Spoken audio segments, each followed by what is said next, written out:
Brenda Butler and Dot Street. Can we have a round of applause for all of them?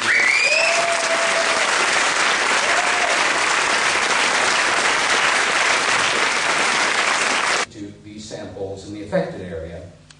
Yes, that's all. I didn't want to do this. Listen, I didn't imagine 30 years ago that we'd be, two people would be interested in this, let alone all you people on a bank holiday weekend. I live in this country. My son's a Scouser, and I do it all again. And I can see by your faces, you weren't wasting your time. It's nice to see all the debunkers that never had the balls to show up here. It's even, really, they're not here. It's great to see the young people. There's two young guys there, and there's a little girl back there, because they are the future, and I'm a dad, and everything I did with this, with all the bad things that came and went, led me to my son. And, this might be a good thing I did all those years ago, or a bad thing, but I'm a damn good dad, and I'm real proud of that, and it all led me to him. And it's an honor, these heroes you're going to meet tonight. It's their first opportunity together to go through a profound thing, because it's a key to all this.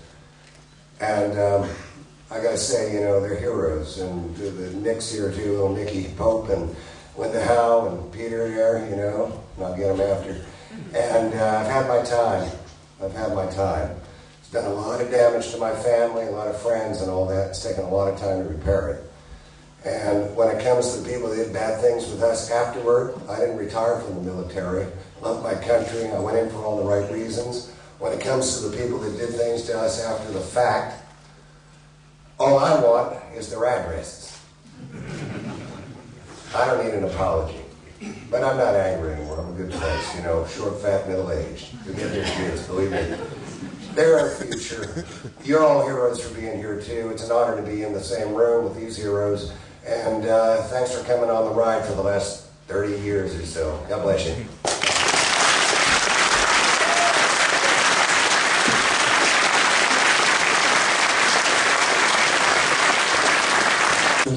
To Linda Moulton Howe. Thank you very much.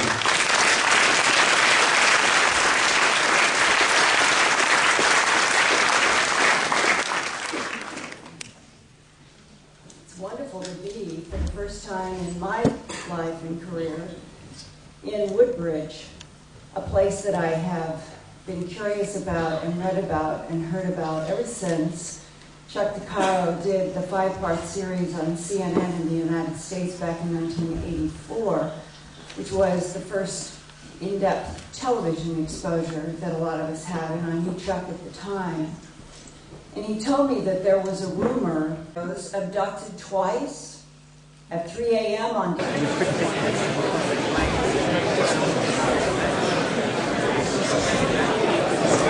What's the mother part? Yeah, there's always the mother part.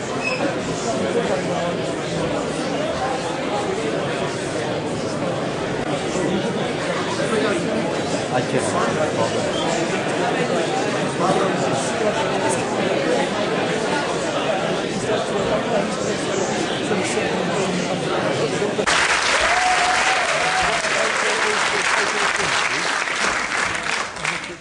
Oh, thank you. Thanks a lot. Means a lot, doesn't it? Go ahead, John. Okay, first of all, I know from what we've been told that a lot of you come a long way, okay? And about the 1st of November, I was contacted by Gordy here and asked that would we be interested in doing something like this. And at the time, the discussion was, yeah, sure, we'll be happy to do it. And he said probably with between 50 and 100 people. And they okay? And the other thing that sets out to me is I bet you tonight this crowd is 50 to 60% people that know more about this incident than we do.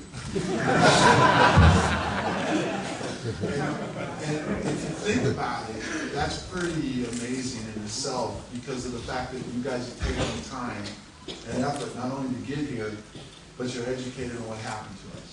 And hopefully tonight there's been some more stuff added to this that will even maybe help clear up a few more things. But what Jim and I are going to do is we're going to talk for a couple minutes. Something that I'm not saying it's never been done, but what we've always found that when we've done talked, and even one of the other things that stood out to me at the very beginning, about a year and a half ago, I wanted to do a reunion, and it didn't work out. It's hard to get over here, okay? So a lot of people weren't available or couldn't do it, whatever, but it ended up Jim and I were able to get back together and start talking about things and working on things. But what I've always noticed when you do these conferences, and I'm sure a lot of you did, usually you get informed on stuff, and very rarely do you get a chance to ask questions, okay? And to us, again, going back to that 50 to 60% people that might enlighten us a little bit tonight, we feel the opportunity should be that you have a chance to talk to us, not we talk to you. So what we're going to do here is he's got a couple things to say, then I got a couple things to say, and then we're going to start taking questions. And we'll take them as long as you want to ask. Yep. Okay? All right, go ahead, Woody. Well, I want to thank you guys for the charity. Okay, we really appreciate it. Good cause. We also got, if you notice there's film coming, they're exclusive. Yes. The profits that we have for this are done here will go to charity too. So hopefully it's a lot of money. I'm hoping. I don't know. $2,000 at least. What's that? £2,000 already. Good.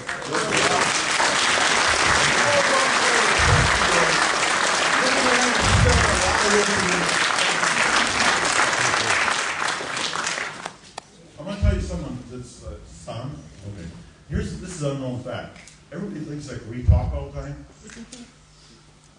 And the night I talked to him 30 years ago, and when do you leave? June? Following June? July. We only started talking 9 months ago. We never talked about the incident until 9 months ago. Because it was geared that way. You know, we all had OSI involvement. We had our memories changed. This is a bizarre story. We went to the wrong locations on other documentaries. The question you got to ask is, why does someone want that to happen? Don't make no sense, does it? Why would they want to move the site 400 yards? Don't make any sense to us either, does it? And we also had earlier, Larry, I think he spoke. Larry's got some issues too from the incident. All of us do. We're going to try to answer what we can. And I think you want to give us some new information on the land use site? Yeah. Go ahead, John. Okay, first of all, I don't know how many of you have ever looked at my statement. One of the things with me is that this is the first time I've ever been back. Okay, I came back one other time in the early 90s and did a piece for Strangers True, but I never got to come down here. It wasn't in the cards. But finally, after 30 years, I finally come back to the forest. And some of the questions that have been always presented to me is, where were we? And I've always been honest. I'm not sure. Because one of the things that we noticed when we went back out there and went over it for the next couple nights, if you look at some of the areas that they claim they think it is, it's really not physically possible to get where we went from here to here, especially based on our statements and where we were going. And one of the other interesting things is some of them have us way over here, but we came in over here.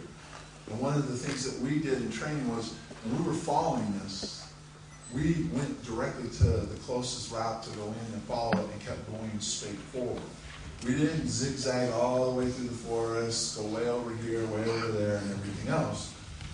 And based on my statement, and going back out there, we've come to the conclusion we were definitely to the right of the farmer's house. There's a finger of land that I think Linda showed earlier that comes out there, which will explain how we got wet, and even how Colonel Hawk claims he got wet. And when I say claims, he said he's gotten wet. And there's a crickets in there. There's a stream of cricket marsh, a marsh, okay? So it would explain how we got wet. Okay, and even in my hypnosis, I kind of go around, how did we get wet? Well, there's an area right there that shows how we got wet. So the site itself was in the area to the right of the farmhouse, as best as we can determine. Okay? The next thing is as you can see with the hypnosis, it's been out for a few months, but it's never been out. You know, it's not been out that long, and I don't know if it's ever been shown over here. But I think if you look at the way we're talking underneath it, and people can question whether it's legit or not as far as were we led or anything else. But in my case, I was just asked to talk about what happened, and that's what came out. So that in itself is hard to explain, and it's hard to deal with as a person, because one of the things that's clear is I was out there twice. I was the only person who was out there on the first night, and I was out there on Colonel Hall's night, okay? And something strange happened to me both nights, okay? And we had said we're going to reveal some new evidence, okay? And here it comes, right? And it's going to be a big one. And it's strange how it has happened. But it's factual, it's there, and it happened in October. Through the fact that we were trying to do this and come over, and we wanted to come over here and do this and everything else, we got together in Phoenix. Okay, and on Thursday night, December 30th, it's going to air on the History Channel. Okay, and when Jim was sitting there, and you talk about a moment beside what happened was out there, he started talking about how he had a download. Okay. And that in itself, people go, well, okay, well, he remembers the download. But in his notebook, and he's going to answer a couple of questions about the 27th, and looking at his notebook, we understand why the 27th came up. But in his notebook, the day after, go ahead and tell you what he did. Yeah, through the magic of television, I have probably in that notebook, I don't know, 18 pages done, from that night. 6 pages I wrote around the crap. That's the scribbled mess that you see because I was terrified. Okay, I was terrified out there at that point in time. Those there have went public. Documentaries have been done on it. That's all they want. The documentary people have had it filmed. They've done their cameras on them. But all they have to do is go ahead and start looking back into it. And back into it. And this is where the 27th date comes in. I do say the 27th in there. Why would that be a wrong date? It's not a wrong date. The incident happened on the 26th.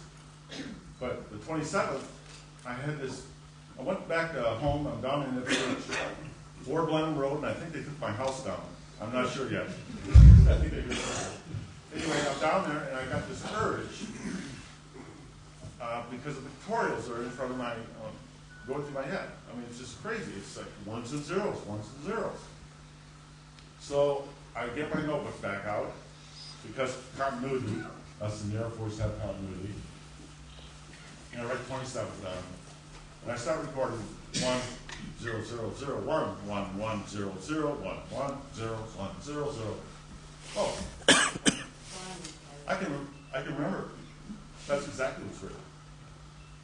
I can go through the whole thing. It's okay. Why? Isn't that weird? Wrote them all out. About 8 pages. Longer than that. 12 pages. Once I did that, it stopped. I had relief. So, notebooks put away. I have no urge. I have no desire to ever write anything about it or talk about it because it's probably rubbish. It's probably gibberish. Okay? All I know is I was in a mental state at the time that was not good. John and I were kept apart on purpose. It was done by the LSI. We have this on the tape that was done. Remember this? What do you have? Okay. You have that on the tape, right? That we could not get back together again. Because if we did, we discovered the truth. And so with that hypnotic suggestion, that's what happened. Bear with me. This is bizarre. So, I do stuff with Colonel Howe. Documentaries, come over here. Nothing happens. Go to the wrong sites. Film the wrong stuff. Howe is also part of the cover-up, by the way. You know that?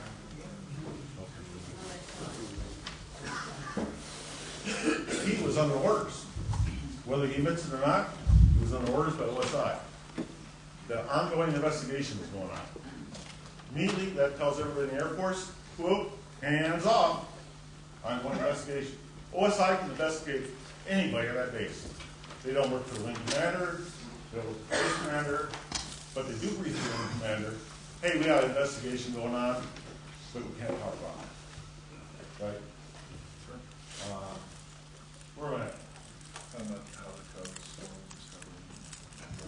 So, Paul tells me in 2000, earlier than that, 1996, we do what was that show over here?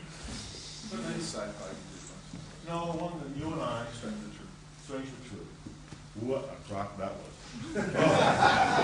Maybe he called that thing a tank. That's what it looked like. Anybody, I'd say I love documentaries. Call it a tank. It don't look like a tank. It doesn't look like the side of the tank. Anyway, we come over to that show. Halt does not let me have contact with him. If I go for breakfast, Halt comes down and sits with us. Whatever it was, he kept us apart. Then after we get back to the States, I need to get a hold of John. I want to talk to John. I have questions. Chuck tells us, can't get a hold of him. He's gone. No longer lives in Chandler, Arizona. Okay, have you tried to get a hold of him? Don't worry about it, Jim. We'll get a hold of him. I'll do it. Your ex-base commander will do it for you. Oh, thank you, sir. Thank you. Can't get a hold of him. So it goes away. I figure John's in, I don't know, La La Land somewhere. And then you call. You called me when? Last fall? That's the idea for He says, Jim, I go, John, glad to hear you. You know, to hear you. I've been looking for you. He goes, you know what we got to do? I said, yep. We have to go back to Rendlesham. We both do it. 1996. I wanted to do a book. I don't know why. I guess I want my story out and be accurate. And I was with an author called AJSRL, Sally Rail. Anyway, it would turn into trying to make money off this story. Didn't want nothing to do with it. I sent her an email.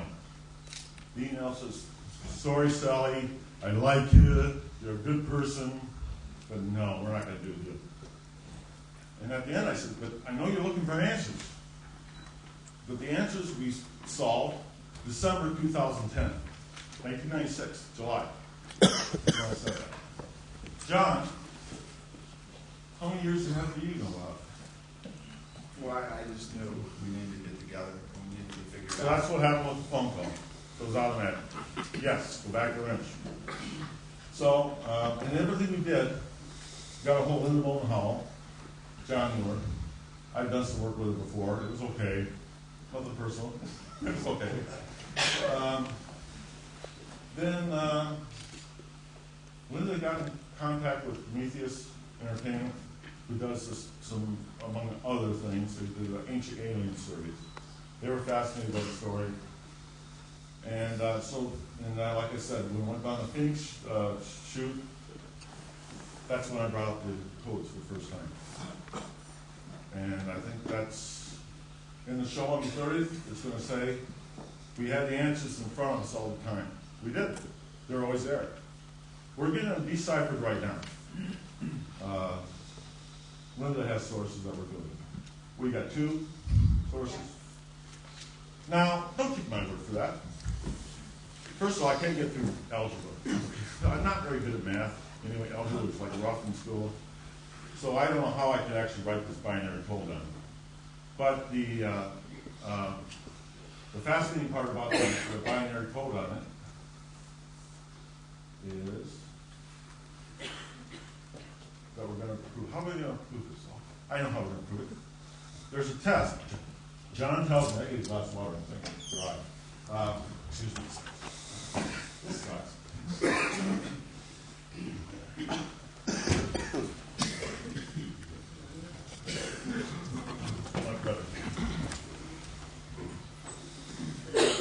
Anyway, John says there's a test. Don't take my word on it. This is about facts, okay? Don't take my word for it. It's all about facts. And anybody gets up in front of you, you better ask them. I want facts, buddy. I don't want you to just sit there and say this is the way it was. Those guys you got to watch out for. They're trying to make money off this, okay? They don't want the truth. One of the things we're going to do is we're going to test the paper. That paper should say 1980. The ink should say 1980. So this was written right after the incident in 1980. John? Anyway, okay, basically for me, when we were sitting there in Phoenix that day, when we got together, and I knew we needed to get together, and I knew we needed to come over here. Now there's a set of codes, okay? And I don't know how many people understand what they mean, because I totally don't myself still this day, but I did do some checking, and it is factual, there are binding codes. I can't give you exact details how they're downloaded or what they mean and everything else, but there is a message. It didn't just come back with the numbers, but there is a message to the binding code. And the thing about it is, it'll come out on what it is on the 30th, but the point being is it's clearly gone to a different level because of the fact that something was downloaded. And for him to be able to write these numbers out and they mean something, to me, is unbelievable. And for me to sit there and look at it and get told that that's what they mean and they've been analyzed is unbelievable. So do you want me to go and say it's alien again? No, I can't do that. I never have. But what I can tell you is this, and that's why we wanted to go out to the gate tonight for those who wanted to go out there. We came on duty. We were doing our job. Okay? We saw something strange. Okay? It didn't add up. And I've been there almost 2 years. Okay? It affected the guy that was with me. He didn't even want to go out there to figure out what it was. We went out to see what it was. There was some kind of static electricity in there right at the end of the road. Okay? The lights were weird in the forest. And that's where I want to go to the lighthouse right now. Probably a lot of you already been out there, but you'll take a look. The lighthouse doesn't come into play at the gate. It doesn't come into play at the end of the road. It doesn't come into play in the first part of the forest. Okay? So whatever we were seeing at that point wasn't the lighthouse. Okay? So for the people that want to argue that point, okay, when you get way on that field, you can see a blinking light. But there was no lighthouse at the beginning all the way through. Okay? The meteor story, I can't dispute whether or not a meteor went down, but a meteor goes down. It's been reported it didn't crash in this area, it just flashed across the sky. So therefore, whatever was in the forest obviously wasn't the meteor. Okay? There was definitely a static charge there. Okay? A lot of people have come up to me and told me over the years there's some kind of energy put out there anyway. Okay? But there was definitely a static charge. It's hard to really figure totally out because you're going at night. We're telling everybody to understand. If you go out there at night, you'll understand. When we went out there, we didn't know exactly where it was. And I can't tell you to this day exactly in the forest where it was, but I can tell you it was to the right of this, and it was in here, and it moved back here, and it went across the field. And based on my statement and what I felt and remembered going back out there, it happened down there, I feel, to the right of the farmer's house. And we had some kind of contact in the forest. We had some kind of contact out in the field, okay? And from statements that have been made to me over the years on what Jim remembers, and he's going to talk a little bit about what he remembers and what's hypnosis, but there was something that happened, okay? And then from there, we went farther back. So all I'm saying is it wasn't a lighthouse. It wasn't a helicopter. It wasn't an Apollo capsule coming down from the helicopter. It appears to be something, and I say appear because the initial report's going to come out on what was the initial codes, and the rest of them are being looked at. But it appears to be he has some kind of download. Okay? Now, I'm not an expert, and I can't tell you how it was downloaded, why it was downloaded, and who downloaded it. But there's something there that shows certain things that are hard to deal with. Okay? And the fact that if you look at where we feel the site was, it pushed more to the right, which pushes out towards Capitol Green. Okay? And that's where some of the other stories come out, that some other stuff happened out there. So it's clear that a lot of this, or the stuff took place to the right of the farmhouse. Now, I got a question for you before you start asking this question, go a little farther. How many of you been out in that field at night? Okay. A lot. Okay. How many of you been out in the field? Where have you gone? Have you been to the left of the farmer's house or to the right of the farmer's house? Everywhere, okay.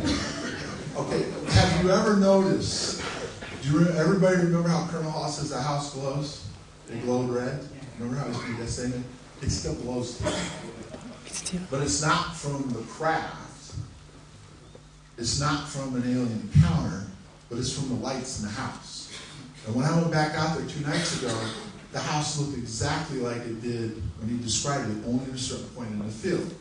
Which tells you again, we were to the right, we were down by that finger of trees, and something very strange happened out there. Okay? And I came back here to try to understand it. Okay? I went under hypnosis because I was told I went into something twice, which I don't remember. And I honestly don't. But under hypnosis, it says I did. Okay? His hypnosis opens up a lot of things that's there. And he wasn't led. Now, how it got there, I can't tell you. But what I can tell you is this, it's there. And that in itself is kind of strange, wouldn't you agree? I don't think we sat down and wrote a nursery rhyme or story out trying to figure things come out. We went under, and this stuff came out. Okay? And I understand people argue about hypnosis and say, well, you could have been misled or this could happen. I'm not going to sit here and argue with that because I'm not the expert on that either. But a lot of what came out was just what happened in the flow. So there's one or two answers to that one, basically. Either that's what really happened or somebody put that there. And who would have put that there? And why would it be? So when I go into hypnosis, I'm sitting there thinking, well, this will help it clear it up. It didn't. Okay? When he introduced the code, or the codes, which I never knew about, I mean, my look on my face that night was probably the same as what it was when whatever it was in front of us. Then they have the codes initially looked at and verified by 2 or 3 sources that they all come up with some of the same individual stuff, with some of it will be revealed on Thursday night. It's kind of hard to deal with, and I'm going to be honest with you. And that's where some of the people now start talking about the human toll on Larry Warren, on Jim Penniston, on myself, on even Stins and everybody else. And to be honest with you, most of us can't give you a straight answer of what it was, why it was here, what happened to us, but we know something happened to us. As you can see from our humor on those t-shirts, it wasn't the lighthouse. It wasn't a helicopter. It wasn't a space capsule. Could it have been military? I don't know. I mean, that's kind of for you to decide. You've got to think about, did we have that technology back then? Did we have that technology? Okay? Could have been alien? I don't know. How many of you saw Colonel Conrad's statement that was released unauthorized? He said to Dave Clark that it could have been E.T. He doesn't know. Okay? So the base commander has openly admitted he doesn't even know what happened to us. Now he has some feelings, but he did list that it could be E.T. So this is a man who's in charge of the base. Okay? The other wing commander. I don't know how many of you seen this short interview he did, but he basically said I could put Humpty Dumpty back together again. I don't know what that means. He wouldn't confirm or deny the incident happened, but he was very upset that the halt memo came out. Okay? And why would they put a halt memo out? Okay, I can't answer that. 13 days later. Yeah, 13 days later, but it came out. It's not factual in the dates, some of the things that went on, but it basically he put together something that said a lot of different things that happened a lot of different ways. But what I'm trying to get to is this has helped me to come back and to realize some things, but the story hasn't ended, and I don't know if it ever will. But there are some things in there that I can't explain. I don't know why they're there. I don't know why they're happening, but it seems to be taking a timeline, and it's really hard to deal with sometimes. And what I'd like to do here is to thank you all for coming and listening to what we're having to say here. And we're trying to give you an idea about what we've been dealing with and what we're feeling about. And it wasn't intentional that we didn't release some of this information. It's just the way it's happened. And it's there. The notebook will verify it. And it will be presented as evidence. But something very strange happened to us. And I think Jim's got a couple more things to say, and then we'll be happy to take as many questions as you want to ask. The cover-up is probably a major part of this. Okay? I'm not sure the dates. Was it Friday? I don't know.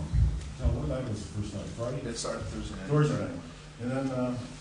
And then we had the sit with John again, and Halt and just the bunking efforts. And so Monday morning, I get a call before I go to work from Ipswich, because our early work. Report the OSI building. Don't tell anybody. I ride with John. I take him to work. So tell him on the way to work, John, I'll drop you off, I got some stuff to do, and then we'll go over and see Colonel Hall, because they were told to do that. So I got out in the OSI building, and I'm not saying it was OSI, it was in the building, okay? I know every OSI agent. I'm a cop, I know. I didn't know these two guys. Who are they? They're in suits. And they were nice guys. They wanted to buy me Cokes, they wanted to make sure my career was intact, and they wanted the truth. Write a statement. Don't hold anything out. Don't worry, we'll classify it. No problem. I was scared to death. I told them everything. Go to them. 4 or 5 pages. Gave that to them. Still waiting down there. Come back in about 20 minutes, they do. They hand me a typed statement. The typed statement that you see on the internet, it's supposed to be my statement. It isn't signed, it isn't dated, but it's been released as my statement. No, it's the OSI, or those 2 officers I was talking to, their cover story. It's generic. It's metallic crap. You got within 50 meters. Blah, blah, blah. The rest is history. I said, what am I supposed to do with this story? You're going to tell this to anybody who investigates it. Your command element, another investigation, security police, wherever it is. This is the story. Read it, remember it. Okay, that's an order. Investigation going on. So I go through all that, and I do my best job I can to remember that stupid thing, right? So I go pick up John, go down to Colonel Halt's office. He plays this silly tape.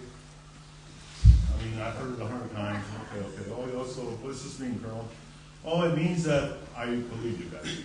Okay. We want you to do statements. Okay, so we do statements. Sit John on one end of the conference table and me on the other, so I guess we can't, make the statements together, so I'm over. And so I write mine out, handwritten, dated it, signed it, did my drawings. John did the same thing. Airman Kabazak did the same thing. The statements that are released is my statement, it's not my statement. It's the one from OSI. It's the cover story. You guys have been reading the cover story for 30 years. Good job, right? What a cover up. Airman Kabazak. He wasn't too new, he was new to the flight. He's easy to work. He's an airman, brand new. Here's your type statement on the form. Sign it. Well, can I read it? Sign it. He signed it. He's scared to death. The only thing they probably can have happened is something with John. Maybe John, on his sodium pentothal, could have his memory changed, altered, or something. Thank God. We used that statement to find the actual language of it. If it wasn't for that, he was just an airman. Maybe that was it. Don't worry about it. They got the security supervisor. He's taken care of. They got the deputy base commander. He's taken care of. They got the shift commander. He's taken care of. You guys see what happened out here? The truth is here. We're telling it to you. As hard as it is, this is the truth. No lies. I'm not selling a book. Not making a movie. This is the truth. John? All right. We'll take questions. Questions? If you want to step up one at a time. You guys speak up loud. I got Still hearing loss. You come up and ask the question so everybody can hear it. So go ahead and make a cue here for everybody to like to ask the question. You guys want these guys, Mike? Excuse me. Can we put a brief hiatus on the Q&A session? Because the conference like this would not be complete without the British viewpoint. Non, il n'a pas dit Holt, c'était pas de Holt qui parlait. Non, c'est un He's a figure that I'm sure you're all very familiar with. He's our resident expert on all matters supernatural, particularly UFOs. And of course he was head of UFO inquiries at the NID some many years ago. But it's my final pleasure to introduce you Mr. Nick Pope. Thank you very much.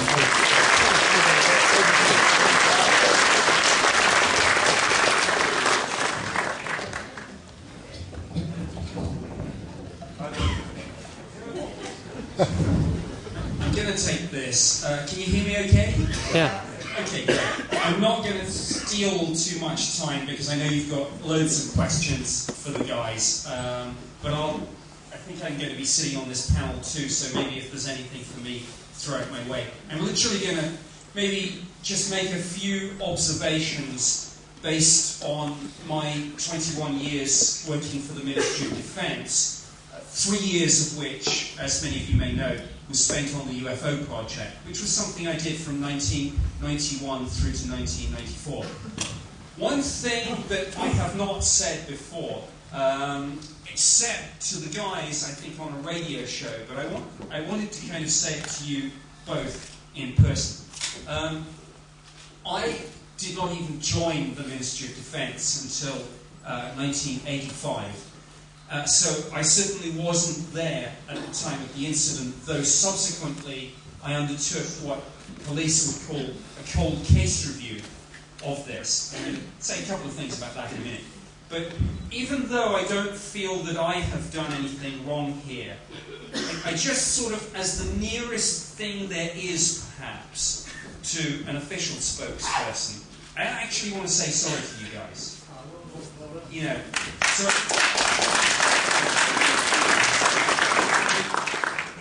if you were let down, which you clearly were, by your own government, by the chain of command, then in so much as it means anything coming from me, and I'm not sure that it does, but I am very sorry for the fact that you were put through this, and I hope that today is going to be something that is cathartic for you and helps you, deal with this, because I know that I've met you several times. I mean, that's a big part of your lives, and I really hope that this is helpful to you. One thing that I would say about the Ministry of Defence's position on this, and it's a soundbite that I'm sure all of you are familiar with.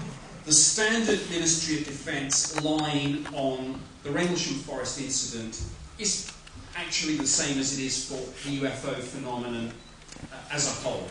It's this no defence significance quote.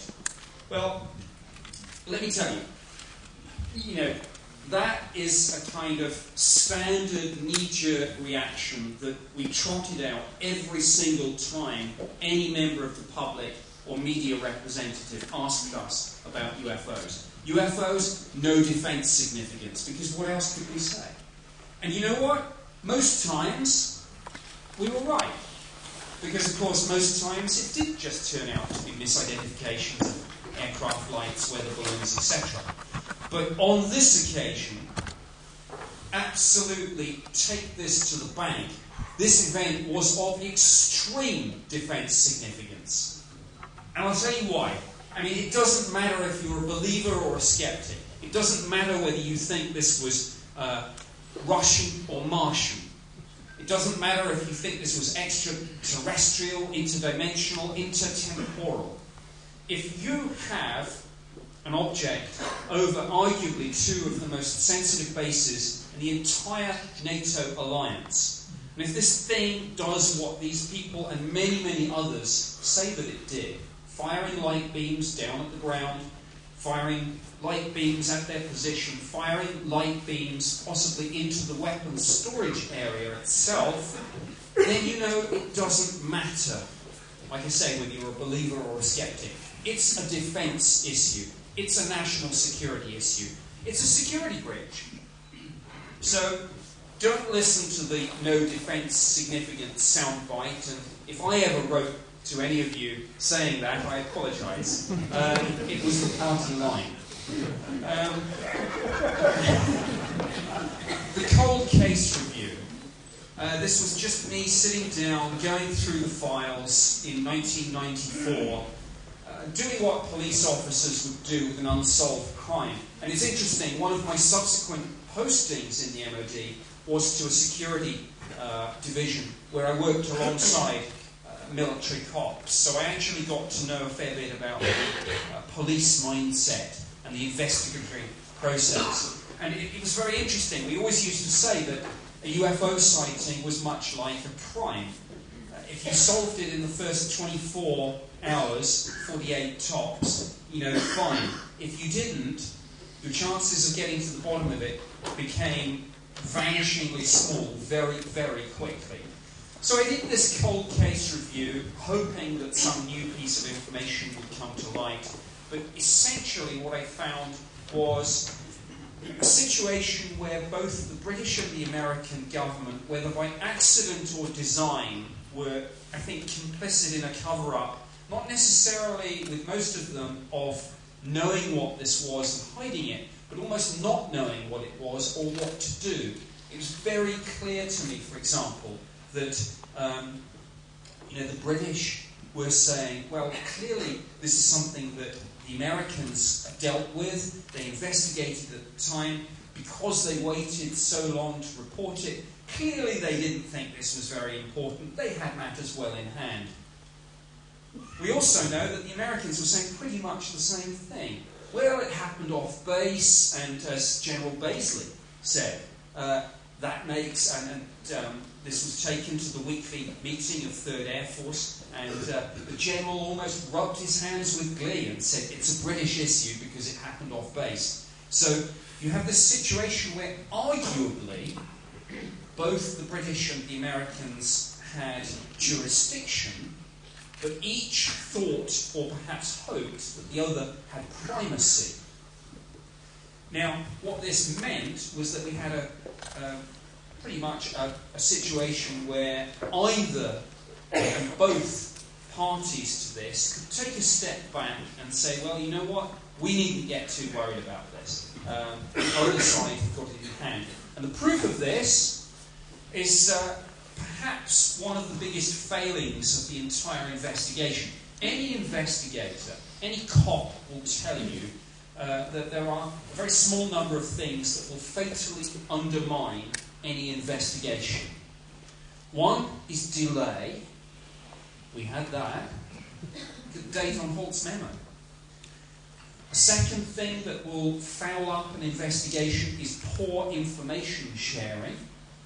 The Ministry of Defence didn't get these witness statements and these sketches, but neither did the USAF get the Defence Intelligence Staff assessment of radiation levels taken at the landing site.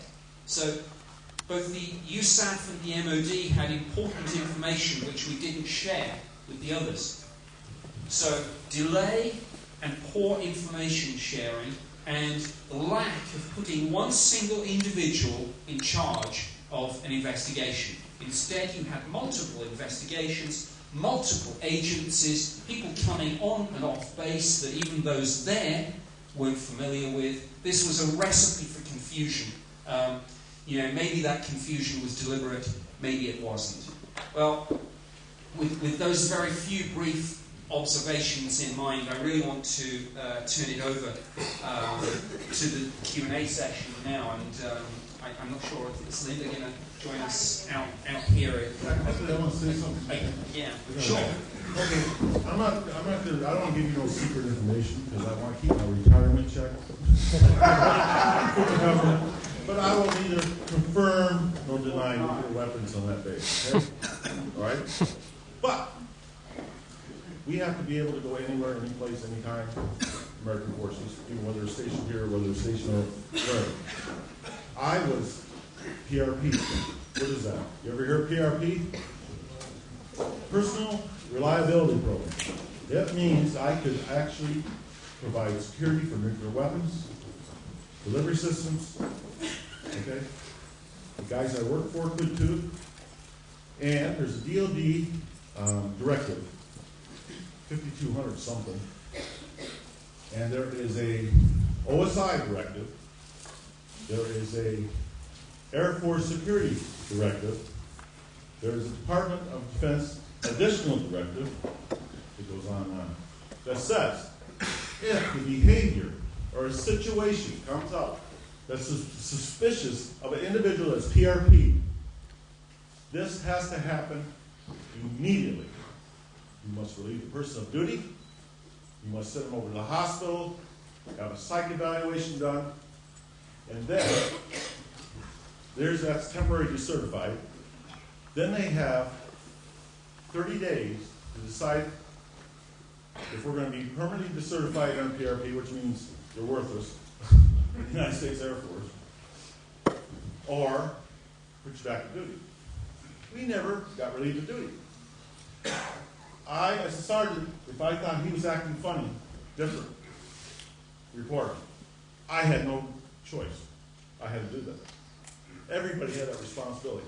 Ask yourself, why would anybody not do that unless they knew it was true? They knew it happened out there. That's why they want to pull our PRP. This has never came up. That is one of the things that we're going to discuss tonight. The United States Air Force said, Jim, that's okay. You can go back to work. No problem. Take a day off. So the same thing here. You know what else they did? All right, I got top secret SCI, sensitive departmental information, background investigation. My clearance is upgraded. And I'm also given a top secret cosmic atomic. God, that sounds good. A NATO top secret. I'm upgraded 1 week after Rendlesham. I'm working flight. I don't need it. Why would they do that? 3 weeks later, guess what the Air Force does to me? Thank you very much. They make me non-commissioned officer in charge of security police, plans, and programs. I write all security regulations, all base defense plans, all security requirements for forward operating locations in Germany, and our war plans, by the way, which we used just recently in Afghanistan. It was top secret. And I didn't know what I was doing. They had to train me. It took 6 months to train me in that job. They gave me 2 guys to work for me. I don't know what I'm doing. Why would they do that? Do you think there's a cover-up going on here? Do you think they want to watch me? Do you think they want to control me? Did Colonel Hall get promoted too? Colonel Hall got promoted with rank. They moved him to another location. But Colonel Hall was working for our side because he was under orders. All officers, good officers, follow orders. How is it that what you're saying now isn't affecting you? How come after the OSI on you now or after? Well, I don't think it was OSI. I actually think it was BIA or NSA. Is there any people following you around now? Do you think we've seen? Yeah, we've had problems, yes. Our security is an issue, yeah. Sure. I just want to make one comment before we go to the formal Q&A, and it's just by way of a personal tribute to someone who those of you who have followed the case will be familiar with, Georgina Bruni, who sadly passed some time ago, but who gave so much, I think, to this case, both in terms of identifying witnesses and giving them a damn hard time, and indeed photographs, files. Georgina Bruni, you know, God bless her, made such a wonderful contribution. I pay tribute to her this evening.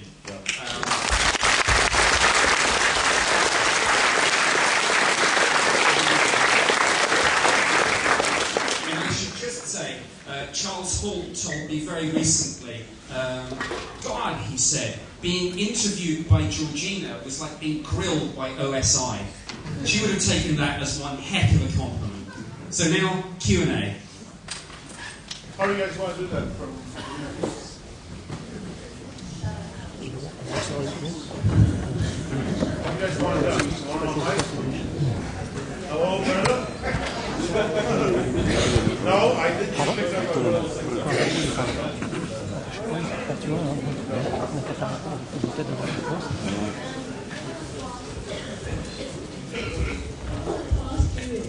Who's the farmer who disappeared?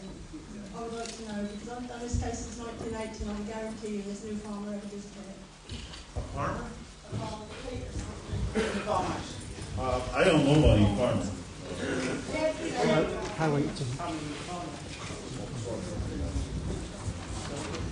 Well, what I had said was, I have no idea who the farmer was or where they went, or what happened to them.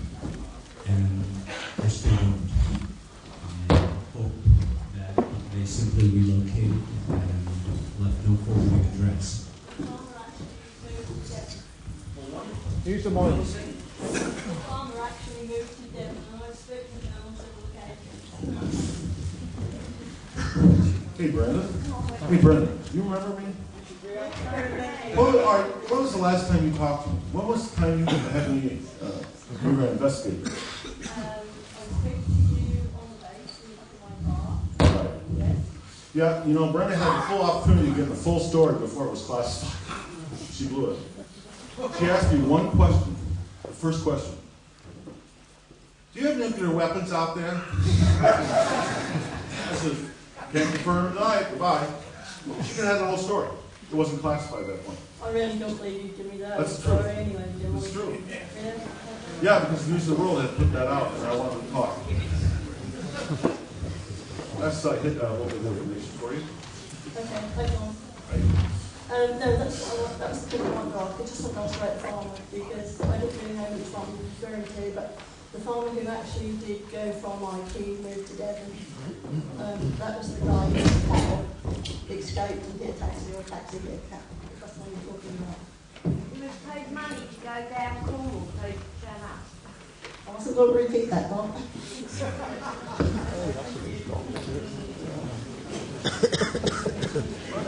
You have a question. Does Chuck Holt know that you know? Would you like me to start? Okay. Here's the thing, guys, okay? And when we walk out here tonight, and even the ones that go out into the forest tonight, you're going to get a view of what we were dealing with. But there'll probably be more questions now than there were before. But ultimately, let's ask a couple of serious questions, okay? I think most people are familiar with the case. Chuck Holt claims that he wasn't impaired. Chuck Holt claims that nobody talked to him about it. There was no discussion at wing headquarters. The wing commander really didn't know what was going on. And ask yourself one question. And then just going down the line on this. What would the wing commander not want to know about what went on? Why would the deputy base commander be out in the field on a night making a tape recording? You've all heard the tape recording. Now, we know for a fact that there's people out there that believe it was fabricated like Cannon Fox. But it wasn't. That's the real deal. He was experiencing something that was happening to him. Okay? And it wasn't the planets, it wasn't stars, it wasn't the lighthouse. And the fact that he wants to now come back and try to sell to you that he'll tell you what he saw, but he won't tell you what happened behind the scenes. What's that tell you? Okay? I made a harsh statement when I first put out for us all to get back together that I thought our command level let us down. Okay, that's open to your determination whether they did or not. But if you work for a company and you went out and did your job and you were left out hanging to dry the way we were with no support, how would you feel? Okay? We didn't go out there because we asked to go out there. We got told to go out there. We were ordered out there that night. We had something strange going on. And in fact, we should never have went out there. Because the issue comes up, why did we go out there? Okay, and there's been speculation, and even our ship commander recently tried to go on the record and say, well, nothing really happened. Well, the question is why did we send us out there? It was off base. There was nothing happening on the base when we saw what we saw.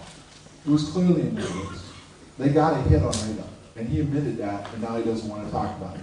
But there was a hit on radar that something went down in the forest. Okay, so we go out and do our job. We're asked to make a statement, we did. Now, here's something that has been danced around before, but the other thing that I don't think most of you understand, and it even goes back to Colonel Hall on this one, none of us planned on this ever coming out. Okay? We didn't. We were told that it wouldn't. Okay? We were confused after it happened. We couldn't understand what it was. We couldn't understand what we were dealing with. And I want a lot of you to go back to 1980, not today, not with the internet, Facebook, computers, cameras, instant everything. We were in the dark ages, if you think about it, in 1980. Okay? And when it happened, it was easy to contain, but they should have at least helped us, and they didn't. They asked for a statement, and then they let us hang out there. And then along comes Larry Warner, and I made comments before, but he feels the story needs to come out. And I can't say that he was wrong. Okay? And he got the story out. and he worked his butt off to do it, okay? And yet, the Air Force didn't do anything for us, okay? The only thing they've ever said officially was, we stand by Colonel Hall's statement that something happened out there. So we haven't been treated fairly. Colonel Hall hasn't been completely honest, okay? So I think the only determination I can make is that he was part of the cover-up in some way, shape, or form. I can't get down to the T. I can't get down to the T whether or not those holes in the ground were rabbit holes or not, okay? But I've never seen a rabbit hole glow or have radiation in it, okay? And there was a guy out there that was disaster preparedness that got a reading out of those indentations in the ground. There was some radiation on the trees. Now, it was above background, the MOD said it was, okay? So that in itself, we should have been taken care of, but we weren't. We're left out hanging to dry. And the people that were in charge of us haven't supported us, okay? And I'm not happy about it. I don't think it's right. And whether or not it's fair or not, I know what it is. Or maybe really, I've come to the conclusion I'm not sure they knew what they were doing. So, but it hasn't been done right. And there's been a lot of different things that have happened that weren't right. So I hope that helps. And an ironic twist about Colonel Hall. I interviewed him a year ago and talked to him for probably about 90 minutes. In those 90 minutes, he was using obscenities that I could not put out on the air about his higher superiors. He was enraged, and this was his bottom line. Whether or not he was told to mix up dates or to be part of a cover-up, now, 30 years later, his anger seems to be real, that he felt like that decisions were being made up the line of command by Gabriel and Baisley and perhaps Conrad and Williams, that he was left out of, even though he felt that he had responsibility. Well, in that interview, he said that only in the last 3 or 4 years or so, after he had left his office in the Pentagon, his last official position, because now he's retired, he said that he knew a man who worked for the National Security Agency at Fort Meade, made communication, asked if there was a file on Bentwaters, and he, Colonel Hall, retired, wanted to see it if there was, and the answer was, yes, we have a thick file, but you don't have a need to know. And then he said, I'm convinced that the National Security Agency took over the Bentwaters investigation right from the beginning.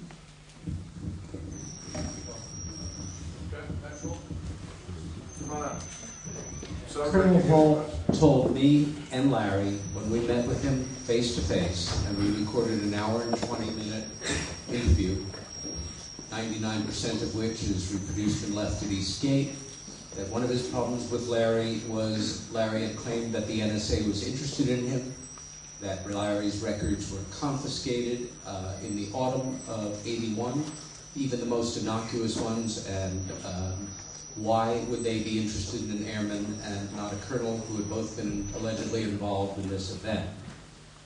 He told us that he had asked an associate at the Pentagon what was up on that, and he said, in all my years in the military, nobody has ever gotten back to me faster on the Pentagon, from the Pentagon, and they confirmed that, yes, they were interested in him, and his records were confiscated in the autumn of 1981, that they were not in the National Military Archives, they were in Fort Meade, Maryland, and that nobody had ever gotten back to him faster on anything, again, in all his years in the military. The NSA connection. Can we, others put questions, please? Yeah. First of all, it's nice to see you all here, and everybody else. This is probably directed at Nick. When I first met Colonel Holt, he informed me that the memo was not to be released, and that he said, well, the Americans shouldn't have released it. I get it right. He said the Ministry of Defence said they shouldn't release it. And I said, well, it wasn't the Ministry of Defence, it came from the States. He then explained to me that Don Moreland was the one that told him to write it out and send it. Anyway, going ahead a few years, when Brenda and myself, I believe Jenny Randall, we went to Ministry of Defence, and we had to take with us. And they said, and the first thing they said, well, how did you get Chuck's tape?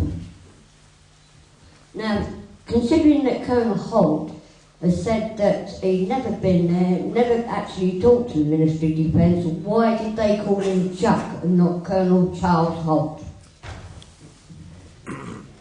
Well, I don't know why they did that. What I do know is that obviously we were going back to the release of the memo. This was in an era where, while the US already had their Freedom of Information Act, we didn't have ours. But I know, and I've spoken to Colonel Holt about this many times, as have others on this panel, Charles Holt's view about the release of the memo was, no, don't do that, it'll kill my career. He said, burn it. And then it was Don Moreland, Squadron Leader Moreland, that told him to write it. Yes. As far as I know, it was Don Moreland that sent it to the Ministry of Defence. That's correct. So, Ministry of Defence did have that document.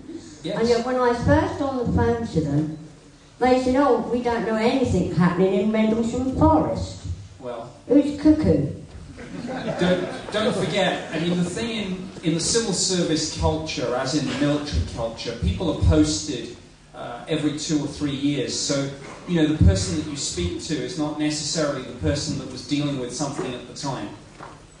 You know, bureaucracy rather than conspiracy is very often the Yeah, answer. I've come across it several times. Can I just say one more thing? Just one question. As regards to the whole tape, on it, you was out in the forest with it. On the copy I've got, you can't hear the bracken. You can't hear what the radio traffic? Right, I understand. We should beat the tape into the ground. Good evening. I'd like to say well done to the USAF guys for coming forward. Very brave thing to do. As an ex-RAF and myself, I can understand the pressure you must have felt to come forward. I'd like to ask Nick Pope. You mentioned that it was of defence significance, what happened, where previously the MOD line was of no defence significance.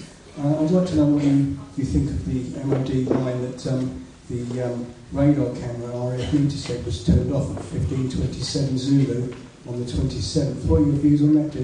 Any change? No, I think one can look at the MOD case file and see that there's a litany of, at best, mistakes, at worst, something more sinister. I don't know whether it was sinister or not. It is the case that out of flying hours, some radar systems and the radar cameras were switched off.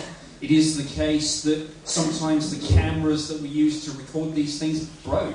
I mean, you know, it comes back to the fact I don't know whether that was conspiracy or cock-up, as they say. I don't know. I take the view that it is definitely conspiracy. I was at RF Meterset at that time and know for a fact that RF Meterset had 2 primary radars, both of which had radar cameras.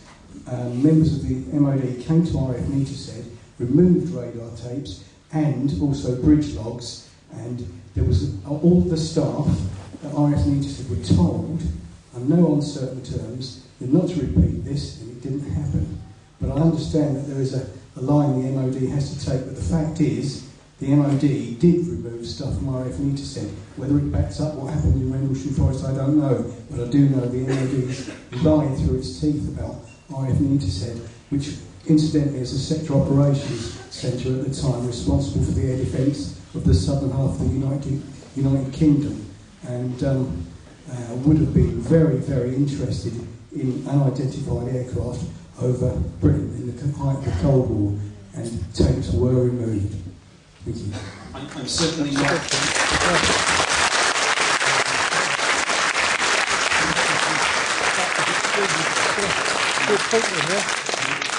I'm certainly not. I'm not disputing that, and that's a very important piece of testimony. Thank you.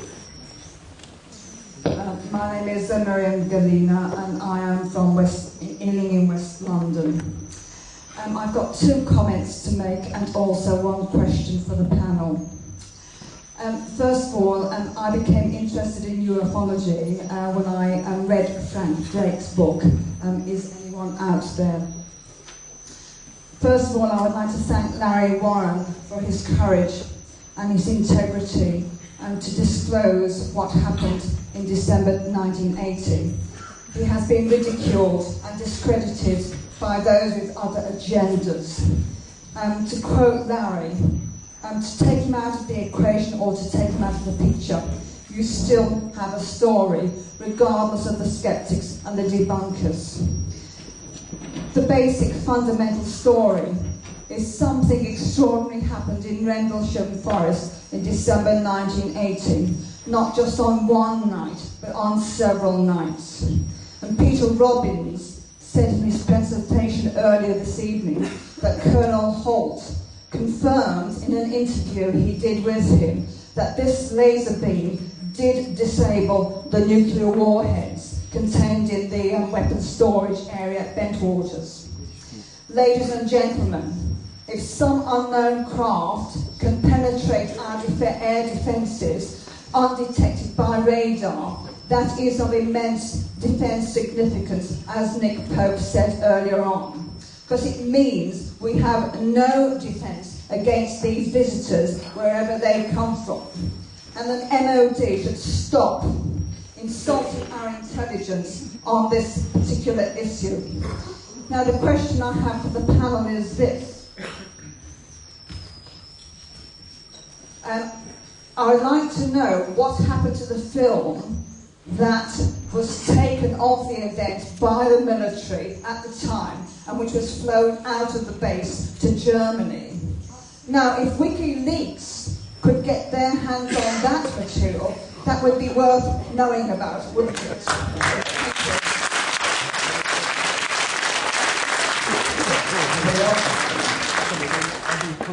There is something to comment because Monroe Nevels, who was in disaster preparedness, said that he himself had taken photos at the site where there were the tripod marks and a circle of damage on the trees, but that when he developed his own photos, he wasn't going through a lab, he was developing his own photos, all of the film was fogged, which would be consistent with gamma ray radiation exposure. And I'd like to make one other statement about that. I don't believe, okay, I want to break this down so you understand where I'm coming from. I was out there both times, okay, there was a lot of people out there. First time there was no movie films made. And what anybody got to think about for a minute, we're talking 1980, okay? What would the power source be to run the cameras, okay? But what's not been talked about is the reel-to-reel tapes that were being run to command posts, okay? And those reel-to-reel tapes were being recorded. Not only do I know that because I worked there, because Colonel Hawley told me. And those had all the radio transmissions of what took place over 3 nights. Those tapes are gone. And that would explain one of the reasons. And the other thing is that when film was done at that time, it was put on reels like that. So there's no doubt, and I've talked to Captain Brown himself about it, there was stuff taken off the base immediately and sent over. But I don't really believe there was movie film taken of it, but there were pictures and the radio transmissions. And I've said all along, for the longest time, if you think the tape got your attention, you should have heard those radio transmissions that happened. It definitely wasn't the lighthouse, folks. One of the most important documents in the MOD case file is one that comes very close to being a criticism of the Americans, which, for those of you who are MOD and military will know is extremely rare. But it's the document that talks about General Gabriel, Commander-in-Chief of the United States Air Force in Europe, taking possession of the tape recorder and maybe other items So the answer to the question, where did this go? Well, probably with General Gabriel to his headquarters at Ramstein, thence, I guess, back to the DOD, or the Pentagon, wherever, you know. So that's one thing. But look at that document, and you'll see that it is as near as I've ever seen a British government document coming to criticising the Americans for not telling us what was going on. Because it finishes up by saying, maybe we could see this material too. You can sense the sarcasm. Hello, John. I was just asking you about 1980, when you were in your guard hut, Eastgate, your luxurious guard hut, I mean, a very tiny little thing. Now, that was called Eastgate, and you used to do early checks to the back gate, which was on the north side of the base, wasn't it? Which gate? I mean, East Gate? Or No, the north gate. It's on the. We used to do the shortcut. They did shortcuts across the flight line, and we used to give them a combination if they wanted to cut across to Bentwaters, right? You were doing early checks to the back gate, weren't you? From the East Gate. we would check the different gates, but Yeah. necessarily wasn't ours. No. I can't, and it's 30 years ago, I can't remember, we had checklists, we had things we had to do, so I don't know if it was hours, 4 hours, Yeah. and that's what we were doing that night, we were down there checking these. Just Colonel Holt was saying that you would go check on the back gate early and you saw lights in the forest. We were checking East Gate. Yeah. We were down and checking East Gate. Yeah. I wasn't posted there, the gate was we were I was in with my supervisor, and we were riding around, and he actually saw the strange lights from Barton. Yeah, yeah. So that wasn't the East Gate, they saw the lights, it was the back gate. It was the East Gate. It was what was the back gate, because that was the one. Now, I'm sure the back gate that Colonel Holt mentioned about, because he used to go shortcut, and he came across from the Penniston through the back gate, down to East Gate. Yeah. I'm just telling you, I was there, it was East Gate. Yeah. What's the rest of your question? Because East Gate is not a high fence gate, is it? Isn't it a little? No, it's not. It wasn't at the time. It's different today, but it was half of what it was. Yes. Yeah. And also, I hope that the people know that the landing site is nearer the base than what it previously was. And on the north side is the landing site. Georgina's book is actually on the north side of the base. And it's in the place that I've actually got photographs of it. And it's still the site is still there, but the tree's been cut down. Okay, are you trying to say it was on the base itself, or was No, it's on the north side of the base, opposite East Gate. If you look straight across the runway, straight on the other side, there's a landing site there, and it matches Holt's tape as well. Part of it. Okay, because I'm trying to follow you. Okay, maybe It's right, yeah, I got that. Show me, just show me. Because the point is, you're saying it was off the runway. It's the other side of the road, over the other side of the perimeter fence, about 150 yards from the perimeter fence towards the north. Okay, tonight show me. Okay, because I'm not going to argue with you, because I was there, and that's not what I remember. Okay, okay, well, you can show me. Okay, that's fine. Bring it, guys, then.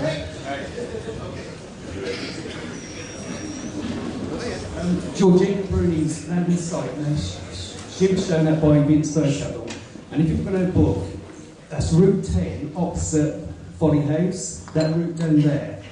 And just in the tree line, no, that was nowhere near your landing site, so that's not north, that's totally false.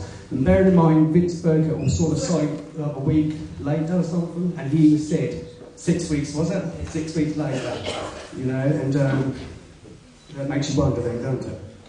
What Vince said, or? Yeah, he showed Georgina Bruni the site, but that's nowhere near your one. I mean, I wasn't there, so. No, exactly. Also, what to say, just to back up your stuff, not far from here is an old psychiatric hospital, and colleagues of mine were working on the top story over that period, what was happening to you, and they saw 5 balls of orange light hovering over the forest. Not meteor shower or anything, they were hovering and they were moving about for some time. You know, and they got bored looking at them, and they just thought, oh, something's going on at the base. Also, my dad, in the days afterwards, went by the base and he said there were military personnel guarding the edge of the tree line. Now, to my knowledge, that's British territory, so why would they guard that? If nothing had not gone on in there. That's a fair assessment. I mean, I think I started by telling you that we really shouldn't have went out there. And I'm not trying to put blame on why we went out there, but it really should have been, the British police should have responded out. I understand the radar, there was a disappearance on radar and they thought it was, and I believe the ship commander sent us out on that reason because of the radar and everything else. But in theory, technically, the British police should have went out and their fire department should have responded. But it was right outside the base, and we did go out to try to see what was going on, and it didn't work out the way we were hoping it would work out. When we didn't hope there was an aircraft, crash either. But it took the turn that it did. Okay. But as far as what they were doing afterwards, I didn't see that. I know there was activity in the woods, and the reason why I know that is because when I came back to work on Monday, Tuesday, and Wednesday, I was put on the East Gate. And what I was told was they put me there, and it was on swing shift, so it was 3 to 11. And they put me out there for the reason that I'd already been involved in this and I'd already seen things, and that it wouldn't bother me if I saw it again, basically. And then if I saw anything strange going on, to call it in on the phone, not by the radio. And there was military aircraft from the base going out there. There was all kinds of things going on out there. So there's no doubt they were out there looking at something. And then Vince himself said there were people out there looking too that appeared to be British whatever, investigators with whatever agency. Nick has an interesting theory. He told me today that it was Americans masquerading as British. But he did, and he said, we trained them to do that. So I'm not trying to pick on it, but who knows? But there was clearly an investigation going on. So why would they be out there looking around and doing what they were doing if we were chasing the White House? And also it's interesting, the new information about, with the new London site is because for a long time, I think what confused people, and I've always gone by your statement, because I'd say that's the most closest one. And one thing you said, we went 10 to 20 yards down the road, and there was a track going into the woods there. That's no longer there, that's devastated by the hurricane. And I think that's what for a lot of people, they think you went down what was Route 12, that's hundreds of yards down the road. Right. And that's what throws people out to find in the London site. Because me and my colleague, we followed the path, what we think it was straight through, and it comes out, we all know saying, the London site is. Well, I'm going to be clear about something. This is 30 years later, okay? I didn't take the pictures. I mean, I wasn't the one doing the investigation afterwards, okay? So I can't give you an exact location, and I'm going to tell you why. I was in the dark. How many people can go out into the dark? Never, wasn't out there in daylight, had no idea what was going on, go out there in the dark, and come back and, go right back to the spot. And even coming back now, it was hard. But what I clearly believe was we were to the right of the farmhouse. And it happened between the right of the farmhouse and over towards Capitol Green. And what I mean by that is there's that sliver of trees that come out that match close to what my statement said. Okay? And we also felt we were out there, but we did not rediscover the landing site. Okay? And we did take some meters out there. We looked for some radiation. We did identify an energy field out there 2 days ago. There was an energy field out there where we used some equipment we identified. And one other thing I want to bring up, we took a starlight scope out there. Anybody ever went out there with the starlight scope? Okay? Okay. When you point the starlight scope at the lighthouse, it doesn't wink at you. There's not Moulton coming off of it. There's just a green dot there. Okay? So when Colonel Halt made this description of what it looked like, it wasn't him looking at the starlight scope by the lighthouse. Hi there. You were talking about, Jim was talking about the binary code that he was downloaded and all that kind of stuff, but you said you couldn't tell us, or could you tell us what the message was? Is it out there? Okay. The whole thing with the binary codes, and probably people like thinking, wow, it took this long. It came to light with the notebook. What he did was he brought the notebook in October when we were doing the interview, okay? And he started talking about different things, and he flipped it through the thing, and then it was like, what are those? And then he said, this is what I wrote down right after it happened, okay? But prior to even saying that, he said he felt like he had a download, okay? All right, so they were analyzed, okay? But what I can't really say what they said right now because it hasn't been released yet. Okay, it's going to be released on the 30th. And the reason why I can't tell you, it's going to be on the History Channel. It's 7 o'clock in the States, but it's going to be on the show Ancient Aliens, okay? if you live in the UK, you can sort of You can download it off the computer. You can go on the computer and go to the History Channel and get it. But we're going to hold off until then. And honestly, it wasn't necessarily going to be totally discussed tonight. But the fact that we're here tonight on the 28th. Wouldn't you want to tell us all as we're sitting here? Huh?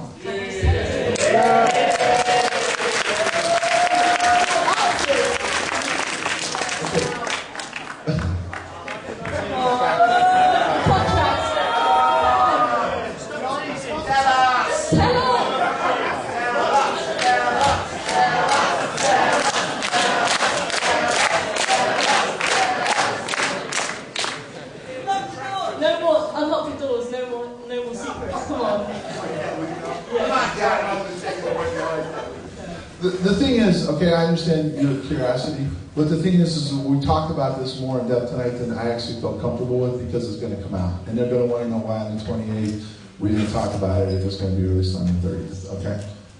I'm sorry, it's going to come out. There's going to be... It's only 300.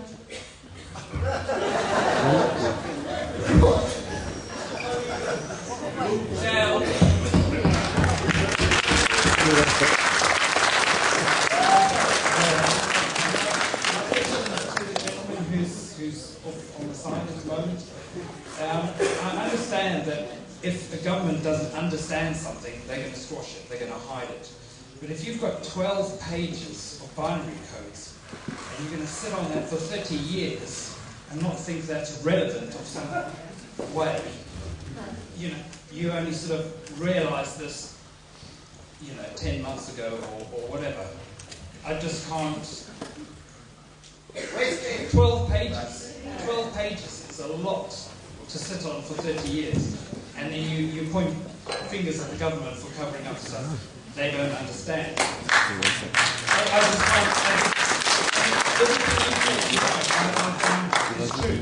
But then to come and say, 29 years later, you've got 12 pages of binary codes. That just doesn't add up. I mean, he's going to come out there, so I won't be able to address some of it, but I will say this, okay? That's a fair question, and when he comes up, I'm sure he'll say some more about it, but I didn't know about these codes, okay? And I can't explain what... You can't tell me that 29 years you don't think it would mean something. 12 pages, if it was just like one line, 12 pages. Right here. He's right there.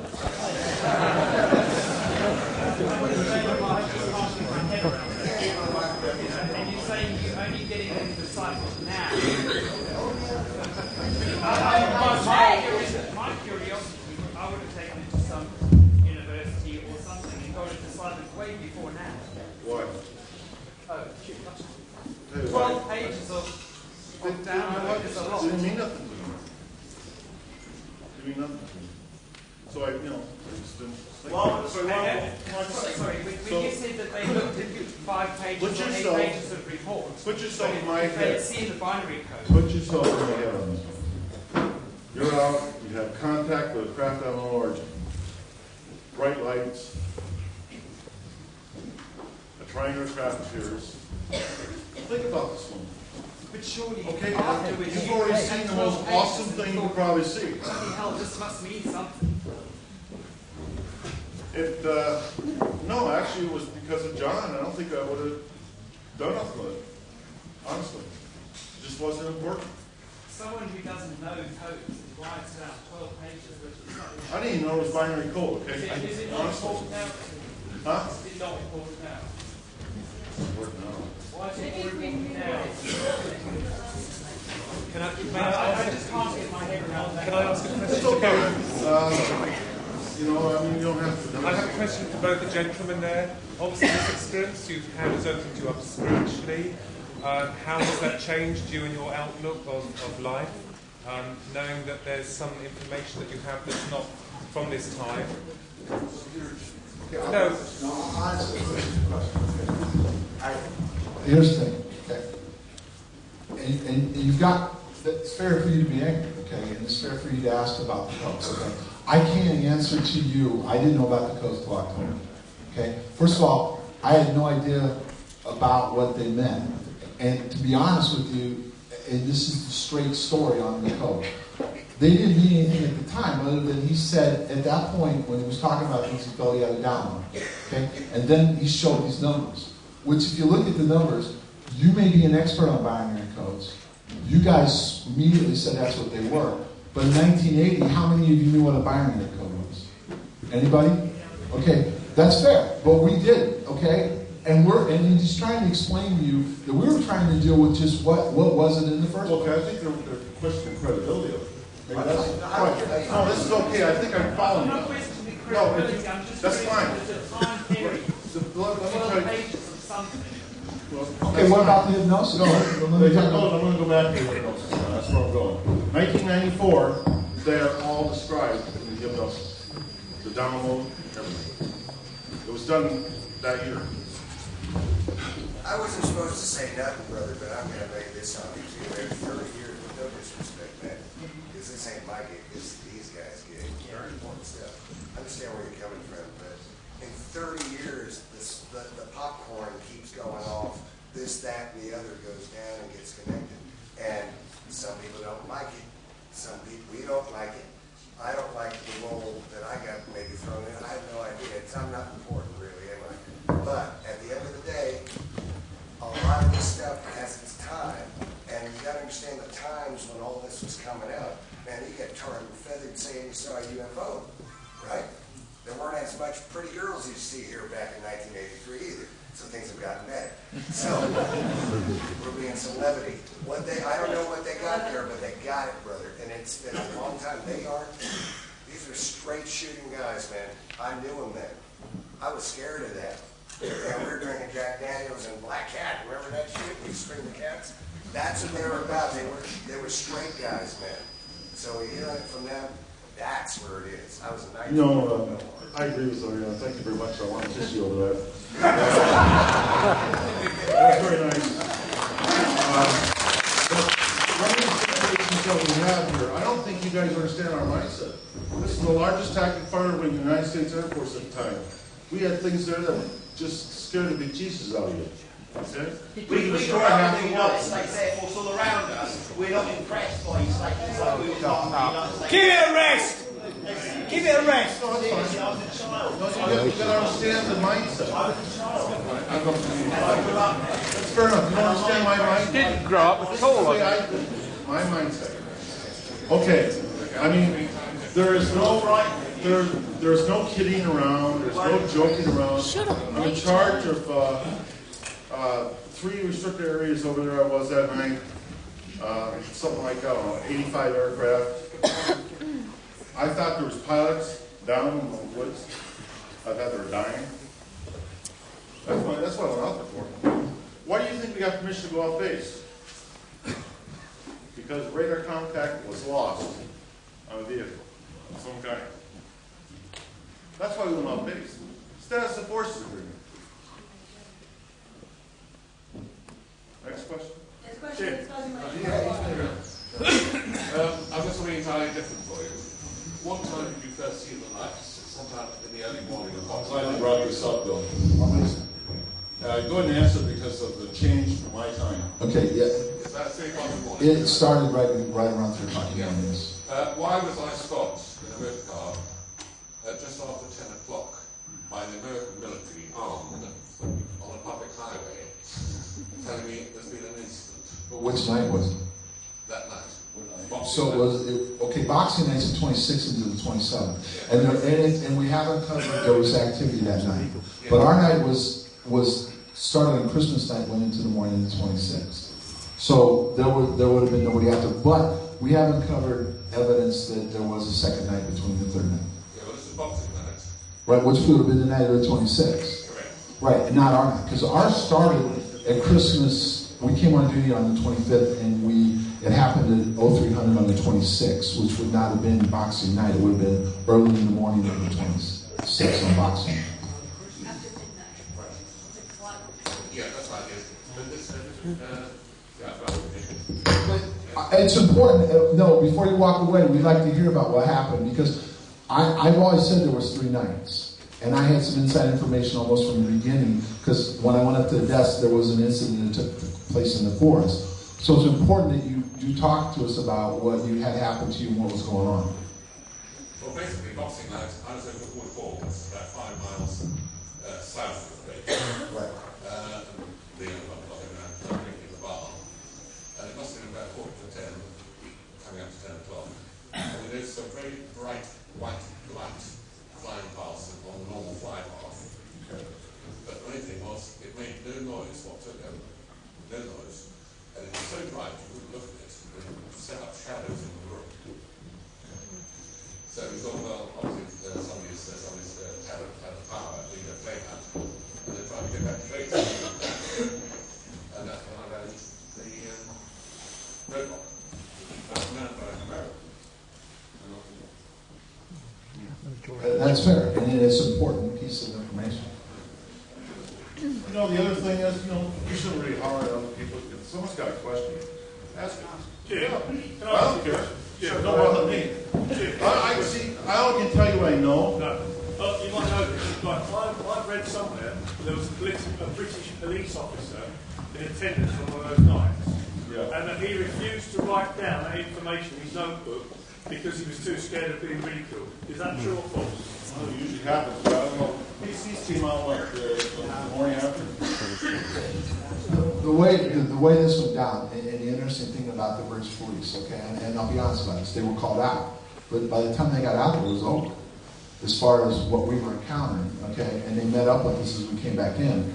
But the whole thing with the area they found and the indentations and the radiation and everything, him and I weren't involved in that investigation. And if he felt there was something wrong, I can understand why he didn't want to talk about it. Because what you brought up is fair. We didn't know what we were dealing with, okay? And I didn't want to talk about it. And the statement I wrote was because I was told I had to write one. I don't want to talk about it. And it's not that I don't want to be here today because the story came out, and I'm here today talking about it. But as far as I was concerned, from the time I dealt with that incident, when I went out there, and I couldn't explain what it was, and it was really getting into me about trying to figure out how it happened, what had happened. I wanted it to go away, plain and simple. And I didn't want to talk about it, and I didn't want to try to explain it because I didn't know how to explain it. And I still can't explain it to you to this day. And for those that are here that believe it was aliens, it's a fair assessment. For those that you believe it was military, fair assessment too. And for me, I'm still trying to find out what it was. Okay, but I do feel I wasn't treated fairly, and I do feel that the answers are still there and they could come out. Okay, and some of the people coming up, like him bringing up he was stopped in between the two nights. That just reinforces there was another incident.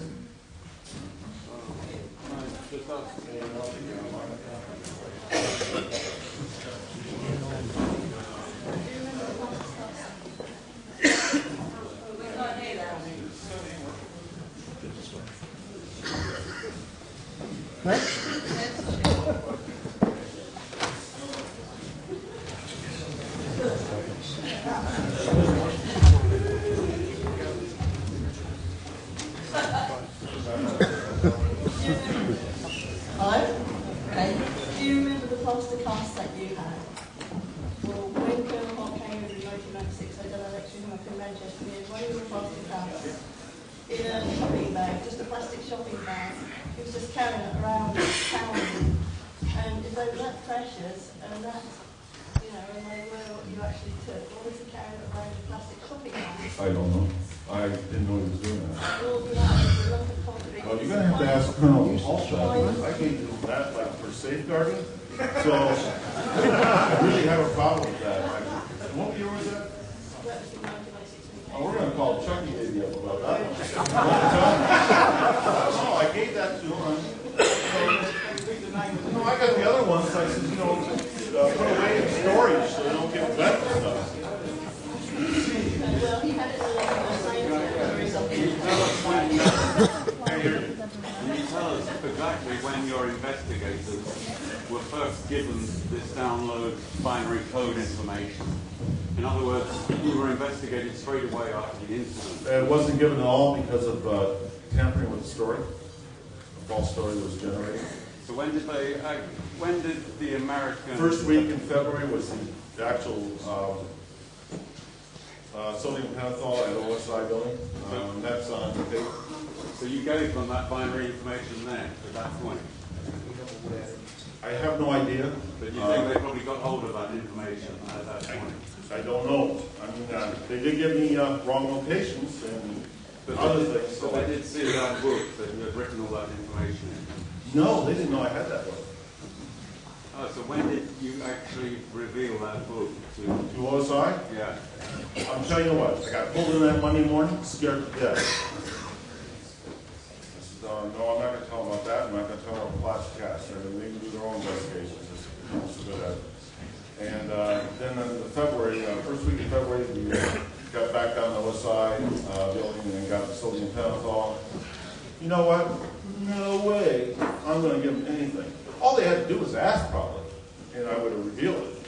You know, but no, I always kept notes. You know, as soon as that worked with me, I was like Mr. Note Taker. Always kept notes. I mean, when do you think the NSA, for instance, actually got hold of this binary information? I'm not sure. They could have done it on with the sodium. See, I don't know. You can't remember. I don't know. That would be a likely spot, you know, because I remember the first doing the first statement.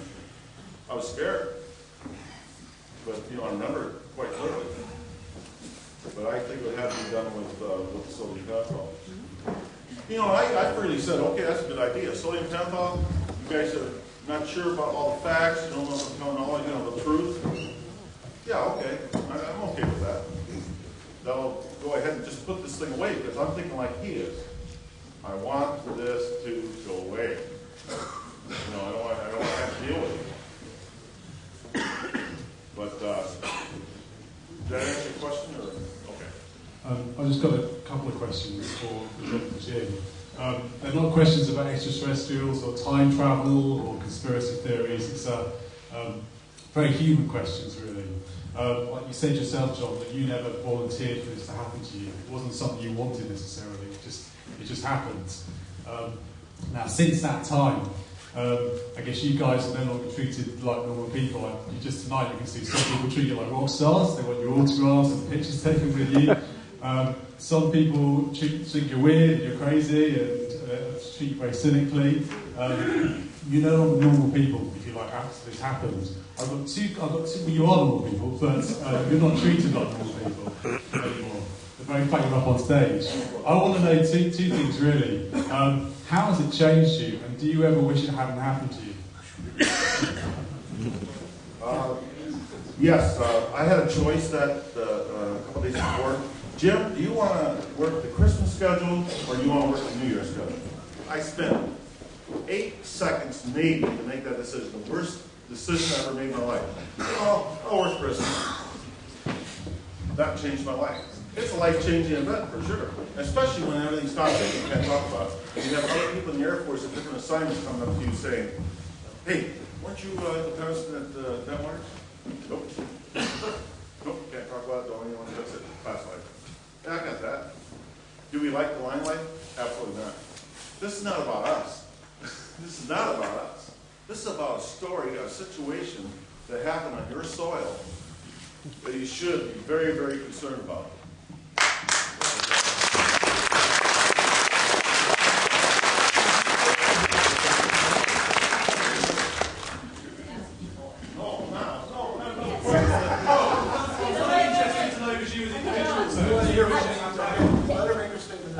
I just wondered if you could explain to them what happened about your first real statement and then what happened that was being the only one in the public.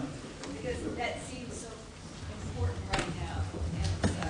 You know, the first statement was done on Monday morning, and I dropped John off, went down to the OSI building, 2 guys I don't know, you know, I give them a statement, write it out, 4 or 5 pages long, I can't remember. Sketched to death, told them what happened out there. That included, hey, going back to the other question, that included it. That statement included it about the information transfer. Thank you. And gave that to him, and then that's why I got the cover story. which is the paragraph that they put in the internet, and Colonel Halt's been passing around. I wonder why he's doing that. I don't know, I can't figure that one out. And no, she's part of the cover-up. So, my statements haven't seen light day, and I'll tell you right now, the one that OSI on that morning, I'll guarantee you that's top secret. What I wrote in there is top secret. It's not going to see light of day. No, the best chance for us seeing light of day is actually those audio tapes that have detailed information of all the radio transmissions to all 4 channels: CommandNet, LE, Security, WSA. Those are the 4 channels we have. Yeah, so I forgot about that. Actually, on the first OSI that came out. We're actually tired. I'm not trying to get out of stuff. You say you wish that had changed you, like whether you wish it hadn't actually happened to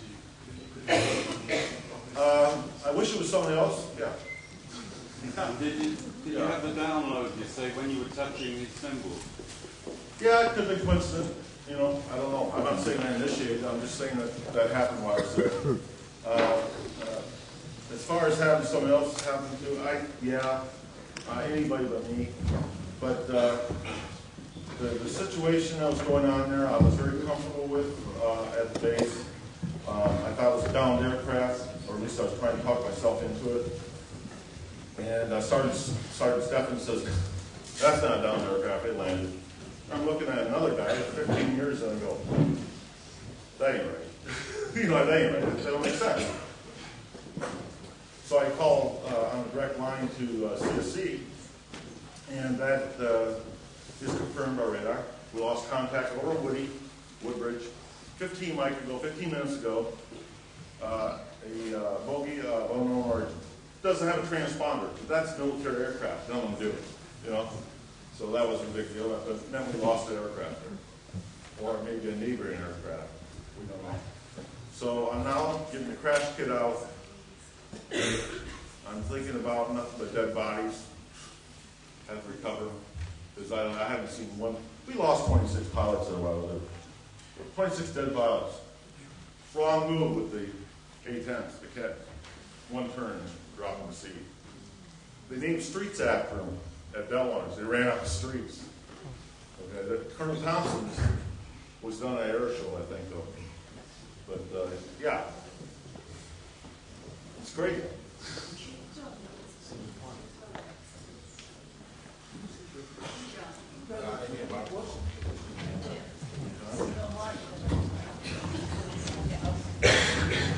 Okay. If it happened again, I'd go back out there because that's my job. Okay. If I knew what was going to happen, I'd still have to go back out there because that was my job that night. Okay. If I could trade places with you, I'd be happy for you to go out there for me. Okay. This didn't just affect Jim and I; it affected a lot of people, and it tore a lot of people apart. And it still bugs us to this day. And there's a lot of anger involved in this, okay? Not just from us, from other people, okay? And there's a lot of people out there that are not sure what happened to us, and a lot of people don't even like what we're telling them. So, I'd go back out there if I was on duty and it was my job. I'd go back out there even if I was on duty and it was my job and I knew that's what was going to happen. But if I could trade places with somebody, you bet I would.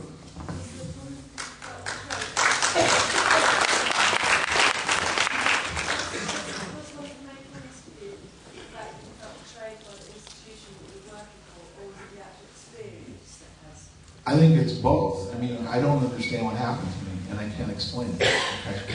I can do the best that I can based on what I know, what I saw, what I remember, what's come out under hypnosis. But I also don't feel we were treated fairly because I stayed 26 years before I retired, and I had other things happen to me, and no, they weren't UFOs. Okay? But when something went down, we were briefed, we were brought in, we were, or I dealt with my troops I was in charge with. And we were just left out and dry on this. And as Nick has said, it could be very well they didn't know what to do with it either, okay? And they didn't know how to deal with it. But at the same time, we should have at least been checked out medically because we did all go off base and have something happen to us. The other thing I think you got to keep in mind is I don't believe in all that UFO stuff. Never have, never will. Which is interesting, so I'm out there looking for a security issue. My only job is render assistance, life-threatening or whatever it is. Render assistance, establish a control point, make sure it's upwind. I can go through the whole checklist, okay? I know exactly what I gotta do. I'm going to do it. That's what I was going to do. But the only second part of my job was when I determined it was a possible security threat to the installation, which I did. Now, I was down to the helping hand report, that's what we call it, possible security situation. At that point in time when I did that, my whole focus was on one thing which I was trained on. He was trained on too. Kabanzak was trained on too. Report exactly what you see. Exactly what you see. Our job is not to determine what it is other than a security threat. I canceled the security threat 5 minutes into it. It was benign. It wasn't doing nothing. The people that had to make a decision were back to Central Security Bureau. That's not my job. My job is to report what I see. That's what I do. Report everything you see. Let them figure it out. That's not my job. I don't get paid to do that. Nothing more. There's nothing more to it. The only thing is that he said that they'll never release our names and stuff in the reports. That was guaranteed by Colonel Howe. Bless him for that one. He did a good job in it. Yeah, I'm angry at him. Don't believe colonels. Yes. I just wonder, being at such a secure base and, you know, having lights in the sky and all this happening, did they not, scramble aircraft to intercept? No, there was no flying on Woodbridge or that one. It was down for flying on both those days. At least probably 3 days up to the Monday. Yeah. And but they would have scrambled out. Lightning would have been one. I think they had F-15s at the time, or some of the fast aircraft. You know, I'm talking like 4 or 5 minute flight time. Yeah. What about helicopters? That was down. They didn't fly. No, their mission for 67th was at Lake for that night. You said you went to the OSI office. Was Colonel Howe there? Was that his office? No, Colonel Hall was not at the OSI building. There was 2 unidentified agents. Colonel Hall called the security police ordinance. Probably talked to Major Zickler. I don't know who he talked to. Probably his man. And they called. Huh? I don't know. I'm just telling you the facts, ma'am. I don't know. I'm just telling you. I don't want to guess the stuff. All right. That's what we've done enough of that here. No, I just. Well, I don't care. I got orders. I got a call. Go to your room. The base commander says report to OSI. I go, okay. I don't care where Colonel Hall is. I do my duty. I do my job. I go down there. Did he want to know if he was there, or was he in it? He wasn't in the OSI building. I don't know. I can't tell you anything else where his location was. I have no idea. I didn't care. I believe he was on his own. Who? Oh, no, he was on orders from another agency. Excuse me, can we just, we do have a queue here of questions, please, if you don't mind.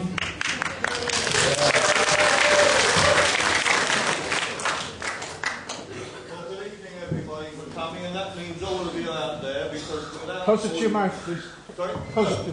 I've pushed it on.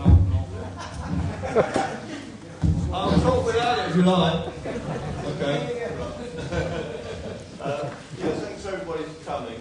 I do have a question that will be interesting to everybody, and it concerns something that was in Brenda's book, Sky Crash. I can't remember actually what the thing stands for exactly. I can't get the last letter. But can I ask this to all the members of the panel? What do you think about one of the manifestations on the 30th of December that was seen by Art Wallace? Do any of you think that this was a space recovery craft? Multiple unit space transport and recovery? It wasn't on day one. You think it was? apply to 9/1. Other folks? Any comment from the rest of the panel? First, Art Wallace was a pseudonym that was assigned I never to used, Larry by the way. And to the best of my knowledge, and I think the best of Larry's, this information at best can't be substantiated. It's completely theoretical. And other than that, I really can't comment. I mean, the page here shows something that could be foreshortened. The picture without too much glare in it. Refer page 96. I'm familiar with the drawing, which was done by Larry as an impression of one of the many impressions that he's drawn of the object that was on the ground in King. Again, more than that, it can be only speculative. Because the tiles and the light that would be involved in that would be just about right for being spoken code. That's all. It's just an interesting point that I've been wondering over the years. Thank you.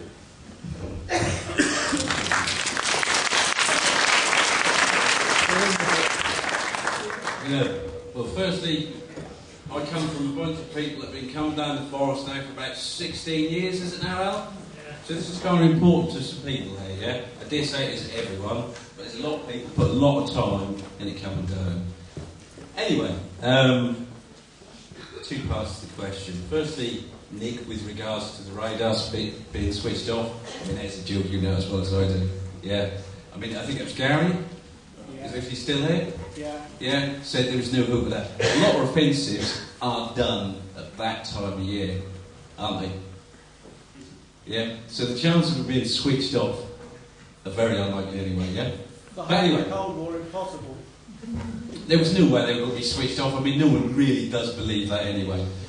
But more importantly, are you saying that you were all put under some kind of sodium, sort of mind drug to mess about with you or not? I know I was. You were? Yeah. I think you said the same, yeah? Larry definitely has said that he sort of had been messed about with so on and so forth. There's one concern with that whole concept. You are the best witnesses to everyone here, yeah? Right? So there is a danger that if you've been messed with and you have an unclear picture, we will never, ever find out the absolute truth. That was the plan. Yes. That's the plan. That's the cover. And am I the only person to have thought that?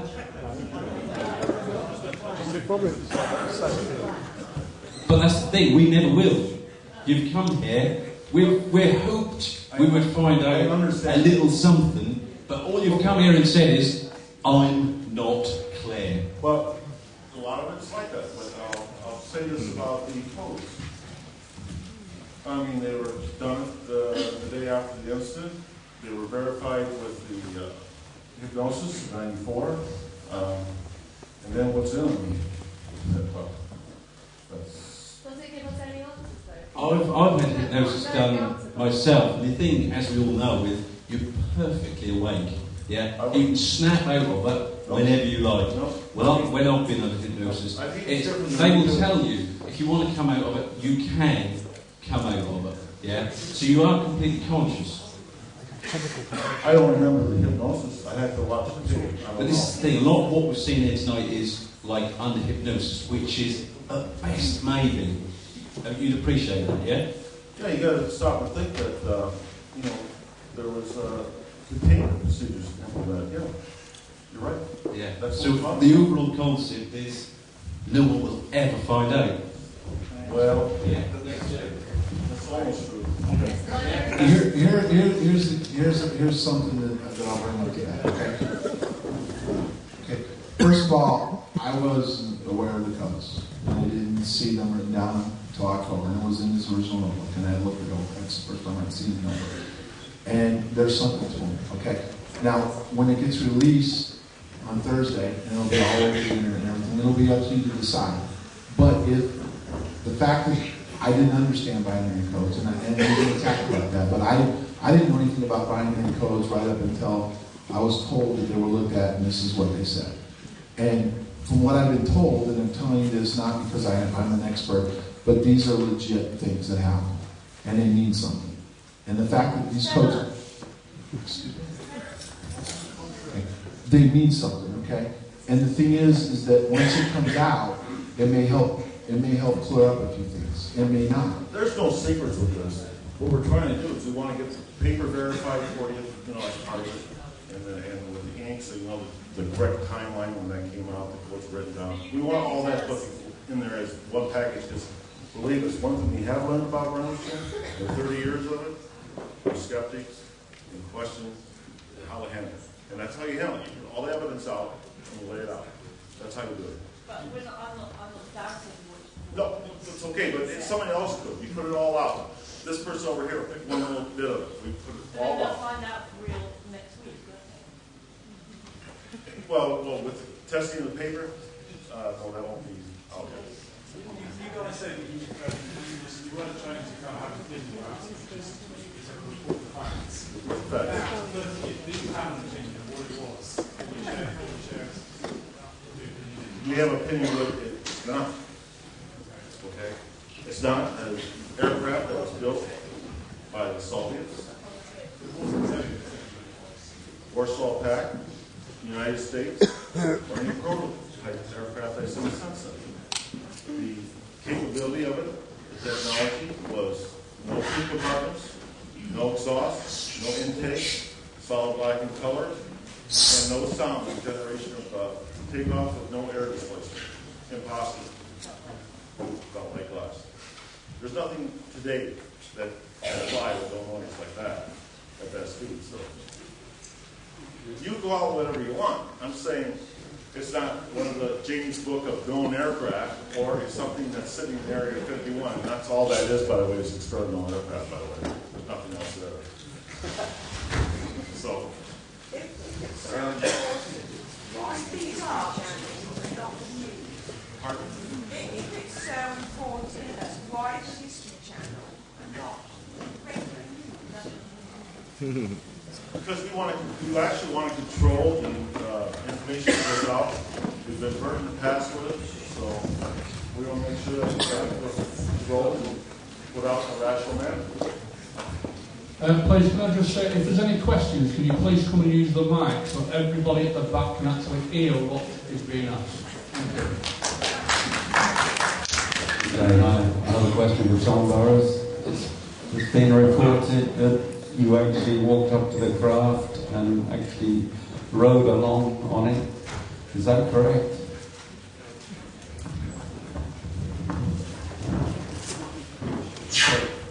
You asked, people brought up the discrepancies in hypnosis.